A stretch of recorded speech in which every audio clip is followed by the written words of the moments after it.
Playing controller agents can be challenging sometimes. Where to smoke, how to position, or overall what is your actual role in the team. Today I'm gonna give you some useful and creative tips to get the best out of your agent. Let's start with the agent who has a magnificent beard, Brimstone. His smokes are very strong. Matter of fact, these are the longest lasting smokes in the game. Each smoke can stay up for almost 20 seconds, so you can lock down a choke point for nearly a minute. Now the tip does involve smokes and a little bit of minimap reading. Do you see these objects that have a bit of outline on the minimap? You put your smoke on top of these structures or even on boxes. You will create a one-way. One-way smokes are great to create favorable situations for you because whoever stands further from it will see the opponent's leg first. Here is an example on bind A side. As you can see, I can see my opponent and easily win this round just because of the smoke placement. On the other hand, he can't really see much. He sees an annoying smoke that is blocking his field of view. Learning to use one-way smokes makes your plays way more creative while improves your game sense as well. The lady that is exceptionally toxic in Valorant is the next one in line. Viper was struck by the nerf hammer really badly just a few months back. Her ability to play lineups was demolished with the removal of one of the snake bites. With only one molly, playing lineups is essentially useless. But if we use her snake bite differently, we still can get great value out of it. She can still be reliable on maps like Bind or Icebox, but she isn't as dominant as before. That is a really cool trick I love to use if I play her on Bind. With the teleports you can always play around, and since abilities shot through the TP can open the door, her single molly can be goated once again.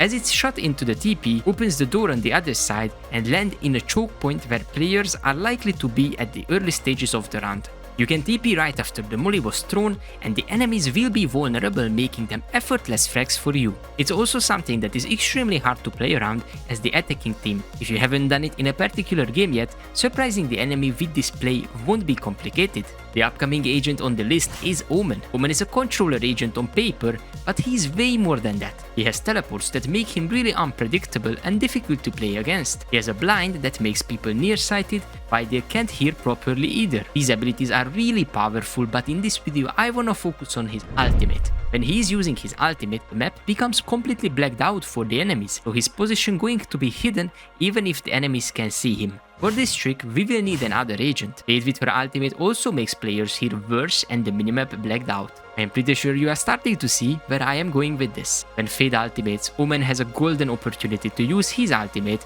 because the players will be deafened and won't be able to hear him teleporting. You can make some crazy plays with this. Most of the time, the enemy won't even realize that you are already behind them. The next agent is a decent pick, but the player who chooses to play with her has to know their tech really well.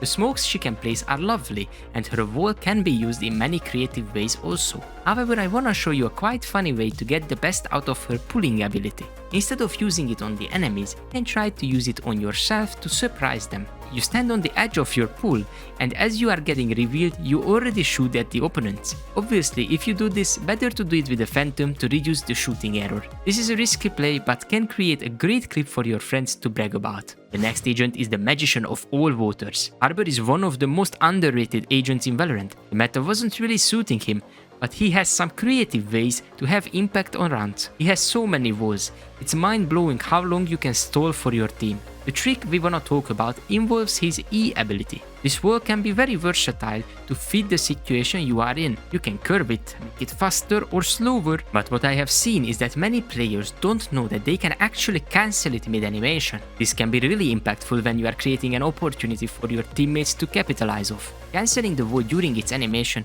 lets you decide how long you want the wall to be. It is an example on Icebox. I wanna cut off one of the lanes towards yellow. The idea is that I wanna make my duelist with the operator more comfortable behind yellow. Instead of cutting the line of sight for her, I wanna only cover the right side of the container. You can do this very simply. Start your wall and press right click when you want the wall to finish. Like this, you can customize your ability a little bit more for yourself. From the United Kingdom, the agent who is made to smoke, but it's also a duelist. It's Clove. He feels like 5 different agents in one. Her smokes are just like Brimstone's, but they regenerate just like the Omen smokes. Her heal is similar to Reyna's heal, and her ultimate is like a Sage Res combined with a Reyna dismiss. So she's quite remarkable as an agent. I wanna give you a great tip about her medal. The orb that we can throw, and if it hits the enemies, it will decay their HP, making them very vulnerable in the next fight. The animation of the orb can be a bit tricky. It does look like it can go through objects, but in reality it does not do anything like that. The only way it will be effective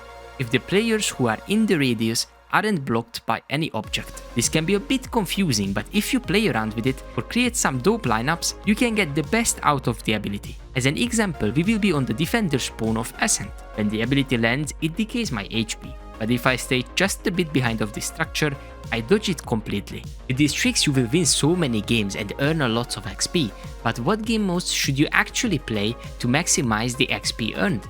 Well, the answer is right here.